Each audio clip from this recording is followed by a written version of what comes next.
দুর্গাপূজার ছুটির সময় কক্সবাজার রুটে ট্রেনের চাহিদা বাড়ার সম্ভাবনা থাকে। যাত্রীদের দুর্ভোগ কমাতে নিয়মিত 2 জোড়া ট্রেনের পাশাপাশি 10 অক্টোবর থেকে 13 অক্টোবর পর্যন্ত অতিরিক্ত 60টি বিশেষ যাত্রীবাহী ট্রেন চালুর সিদ্ধান্ত নিয়েছে রেলওয়ে কর্তৃপক্ষ।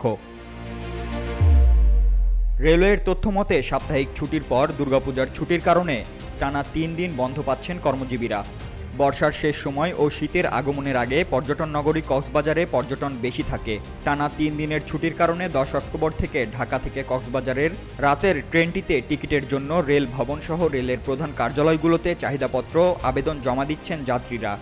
যাত্রী চাহিদা বিবেচনা করে রেলওয়ে বিশেষ ট্রেন সার্ভিসটি চালু করতে যাচ্ছে। রেলওয়ে কর্তৃপক্ষ জানিয়েছে, ঢাকা থেকে রাতের বেলার ট্রেনটিতে 60টি এসি বার্থ, 1টি প্রথম শ্রেণীর বার্থ, 4টি এসি চেয়ার, 2টি শোভন চেয়ার এবং 2টি গার্ড ব্রেক, পাওয়ার কার ও খাওয়ার গাড়ির শোভন চেয়ার কোচ থাকবে। এজন্য রাতের ট্রেনটিতে আসন সংখ্যা মাত্র 518টি। তবে দিনের বেলা কক্সবাজার থেকে যাত্রী পরিবহনের সময় বার্থ কোচগুলোতে বসে যাতায়াতের সুযোগ থাকায় আসন সংখ্যা বেড়ে হবে 634টি। ট্রেনটি 10 অক্টোবর রাত 11টায় ঢাকা থেকে ছেড়ে পরদিন সকাল 7টা 30 মিনিটে কক্সবাজার পৌঁছাবে। 13 তারিখ পর্যন্ত ট্রেনটি কক্সবাজারে যাত্রী পরিবহন করবে। এরপর 11 অক্টোবর থেকে 13 অক্টোবর পর্যন্ত প্রতিদিন কক্সবাজার থেকে দুপুর 1টা 40 মিনিটে ছেড়ে রাত 10টায় ঢাকার কমলাপুর স্টেশনে পৌঁছাবে।